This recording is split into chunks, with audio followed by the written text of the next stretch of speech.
শুধু সেখানে শুয়েছিলেন, রওজায়ে পাকে শুয়েছিলেন, আমাদের দরুদের আওয়াজ শুনতেছে না। ওয়ারিফুহুম, আমার নবী বলেন উম্মত তোমাদেরকে আমি নবী চিনি। সুবহানাল্লাহ বলেন না। বাংলাদেশের জমিনে, আমেরিকার জমিনে, ফ্রান্সের জমিনে, লন্ডনের জমিনে, জাপানের জমিনে, পাকিস্তানে, হিন্দুস্তানে, আফগানিস্তানে, যেখানে বসে দরুদ শরীফ পড়ো না কেন, আমি নবী তোমাদের আওয়াজ শুনি এবং তোমাদেরকে আমি নবী চিনি। বড় করে বলুন সুবহানাল্লাহ। তাহলে বোঝা গেল আল্লাহর নবী মদিনায় থাকলেও বরিয়ার জমিনের এই নকশা আল্লাহর নবী দেখতেছেন। বড় করে বলুন আল্লাহু আকবার। সেই মদিনায় মুনাওয়ারা থেকে আমাদেরকে দেখছেন, আমাদের দরবের আওয়াজ শুনছেন।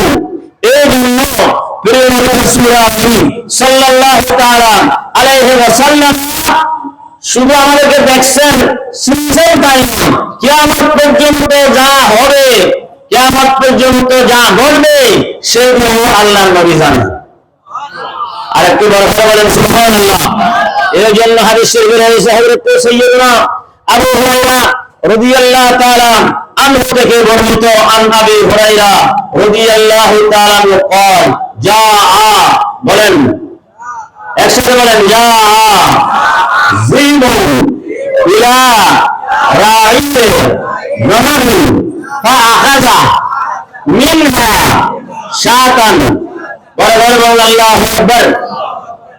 আল্লাহর নবী সাইয়্যিদুনা আবু হুরায়রা রাদিয়াল্লাহু তাআলা বলতেছেন, একজন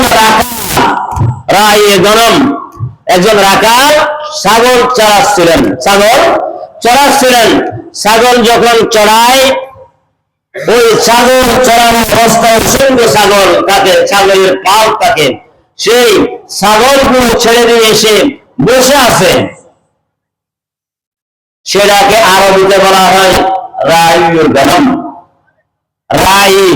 গনম মাত্র রাই বলেন, রাই মানে রাখাল। রাই মানে কি বলেন না, রাই মানে রাখাল।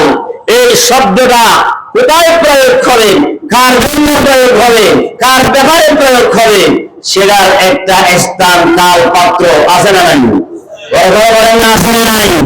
এটা ছাগল যদি কেউ চড়ায়, তাকে ছাগল চড়ানো রাখাল কাউ নয় বলা যাবে না। কেউ যদি একজন আলেম সে ছাগল চড়াই, তার ছাগল আছে, তাই বলে তাকে কি কাউ বলা যাবে? যাবে না। কেন? আল্লাহ বলেন ইয়া আইয়ুহাল্লাযীনা আমানু লা তাকুনু রাইনা। আল্লাহ বলে দিয়েছেন, হে বান্দা তোমরা আমার নবীকে রাইনা বলো না। বড় করে বলুন সুবহানাল্লাহ। আমার কথা লম্বা হয়ে গেল, আমি সেদিকে যাবো না।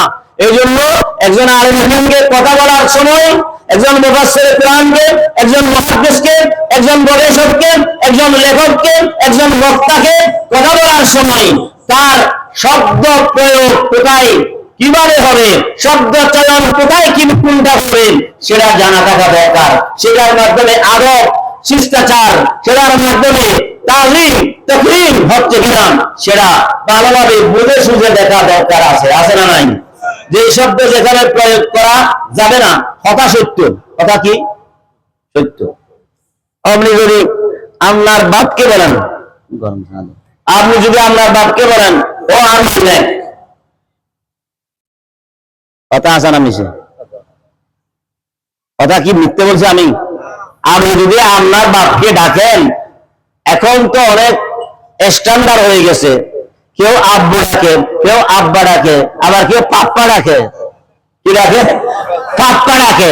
অনেক কি ডাকতেছে, স্ট্যান্ডার্ড হয়েছে। ডাকুক, কিন্তু কেউ যদি বলে ও আমার নেক, বলা যাবে? বললে কি বাবা খুশি হবে? নাকি বেয়াদব বলে ছেলেকে ত্যায্য পুত্র করতে চাইবে? ছেলে বলে আমি তো মিথ্যা বলি নাই, আমি আমার কি নেক নয়, এরকম। তাহলে বোঝা গেল শব্দ প্রয়োগের সময় যে শব্দ যেখানে বলা বেয়াদবি, সেটা পরিহার করতে হবে। আল্লাহ বুঝার তৌফিক দান করুন, আমিন বলেন না। বলতে চাইলাম, সে রাখাল ছাগল চড়াচ্ছে, এমত অবস্থায় যা রিবুন একটা নেকড়ে বাঘ আসলো, ফাখাযা মিনহা শাতান সেখান থেকে একটা ছাগল ধরে নিয়ে গেছে। ফাতালাবাহুর রাঈ, ফাতালাবাহুর রাকাল সেই ছাগলকে তালাশ করছেন। তালাশ করলো মানে এখানে ওয়াজেনা এটা হবে ফাতালাবাহুর রাঈ, মানে তলাবা মারা তাবা, এটা হাদিসের নিচের ব্যাখ্যা লিখে দিয়েছে। তাবা মানে পিছে পিছে গেল একটা, এটা তলব তলব করছে মানে এটা খোঁজ, তলব মানে খোঁজ করা, কিন্তু এখানে বলতেছেন আই তাবা, সেটা পিছে পিছে দৌড় দিয়ে গিয়ে হাত্তা ইনতাজাহা মিনহু, তার থেকে ছাগলেরা মানুষেরা খাই মেরে ফেলছে। সুবহানাল্লাহ বলবেন না? কার থেকে? বাঘ থেকে বলেন না, কার থেকে? বাঘ থেকে ছাগল কেড়ে নিয়ে ফেলেছে। সেটা মানুষ কত সাহসী বুঝতে পারেন। আমাদের এখানে 1000 2000 মানুষ থাকলে এইখানে যদি একটা বাঘ আসছে বলে, মসজিদের দিক থেকে একটা বাঘ আসছে বললে আপনারা কেউ থাকবেন নাকি বাঘ দেখতে যাবে? বাঘ আসছে বলতেছে একটু দেখে আসি, সেই কথা বলবে? বলবে না। তাহলে বোঝা গেল বাঘ এটা এমন একটা জন্তু, জানোয়ার। ওই আল্লাহর বান্দা দৌড় দিয়ে গিয়ে ছাগলটা ওই বাঘ থেকে কেড়ে নিয়ে ফেললেন, বাঘের মুখ থেকে কেড়ে নিলেন। قال فصعد الذئب على كل فقع واستسفر। আল্লাহর নবী, আল্লাহর প্রিয় নবী সাহাবা হযরত আবু হুরায়রা রাদিয়াল্লাহু তাআলা আনহু বলতেছেন, বাঘ তখন কি করলেন? একটা টিলার উপর বললেন, আলা কাল্লিন, একটা টিলার উপর, একটা টিলার উপরে বাঘ বললেন এবং বসে লেজ গুড়িয়ে ফেললেন। লেজ গুড়িয়ে ফেলে বলতেছেন, ইন্নী আমাত্তু রিজকান ইলা রিজকিন রিজকানি লিল্লাহ, আমি এমন একটা রিজিক জন্য ইচ্ছা করেছিলাম যে রিজিক আল্লাহ আমাকে দিয়েছে। কে বলতেছে? বাঘ বলতেছে। বাঘ বলতেছে আমি ইচ্ছা করেছি, আখাস্তু, আমি সেটা ধরেছি, আখাস্তু, আমি সেটা ধরেছি। যে রিজিক আল্লাহ আমাকে দিয়েছে ওই রিজিকটা আমার জন্য আল্লাহ বরাদ্দ করেছেন, সেই রিজিক আমি ধরেছি। সুম্মা ইনতাজাতাহু মিন্নি, তুমি সেটা আমার থেকে কেড়ে নিয়ে ফেললে। তুমি এমন মানুষ, এমন জালেম মানুষ, এমন অত্যাচারী মানুষ, তুমি আল্লাহ আমাকে যে রিজিক দিয়েছেন, আল্লাহ আমার জন্য যে রিজিক বন্টন করেছেন, সেই রিজিকটা আমি ধরেছিলাম। সুম্মা ইনতাজাতাহু মিন্নি, তুমি আমার থেকে রিজিকটা কেড়ে নিলে, আমার থেকে রিজিকটা, আমার নিজের রিজিক তুমি ছিনিয়ে নিলে। এইভাবে যখন বাঘ কথা বলতে লাগলো, বাঘ কথা বললেন, পশু কথা বললেন, সেটা আশ্চর্যের বিষয়, আশ্চর্যের বিষয়। বাঘ যখন কথা বলতেছে তখন ফাকালার রাজুল, ওই ব্যক্তি বলতেছেন, ইন রাআইতু কাল ইয়াউম যিবুন ইয়াতাকাল্লামু, আল্লাহু আকবার, আর কি বলে আল্লাহু আকবার। বাঘ যখন কথা বলল, ফাকালার রাজুল, ওই ব্যক্তি বললেন, ইন রাআইতু, ইন নাফিয়া, ইন রাআইতু মানে নাকি দেখা, আমি দেখি নাই, কাল ইয়াউম, আজকে दिन की तरह, आज जैसा मैंने देखा ऐसा कभी भी नहीं देखा। कल यौम যিবুন ইয়াতাকাল্লামু, বাঘ কথা বলতে আমি আজকের দিনের মতো বাঘ কথা বলতে দেখি নাই। মনে হয় এখানে এই পাহাড়ের মধ্যে আরবি ইউনিভার্সিটি আছে, না হলে বাঘ কিভাবে এত বিশুদ্ধভাবে আরবি কথা বলতেছে?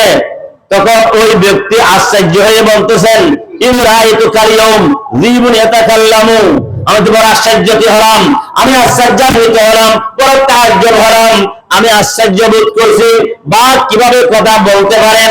বাঘের কাজ চিরে ফেলে রক্ত শুষে খাওয়া বাঘ উদাহরণ অত্যন্ত ফসিবলিক আরবি ভাষায় কথা বলতেছেন। এটা কিভাবে সে পারে আরবি ভাষায় কিভাবে কথা বললো? ফাকালা যিবু, এখন বাঘ আরো কথা বলতেছে, সুবহানাল্লাহ বলেন না। ফাকালা যিবু আজাবু মিন হাযা, আজাবু মিন হাযা, বাঘ বলতে লাগলো এই মানুষটি আমি বাঘে আরবি ভাষায় কথা বলেছি সেটাকে এত তাজ্জব মনে করতেছ, আশ্চর্য মনে করতেছ, এর চাইতেও বড় আশ্চর্যের বিষয় আছে।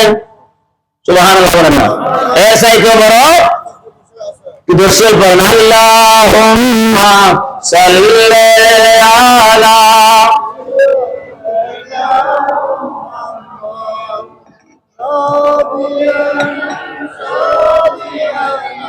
মাওলানা মুহাম্মদ আল্লাহুম্মা সাল্লি আলা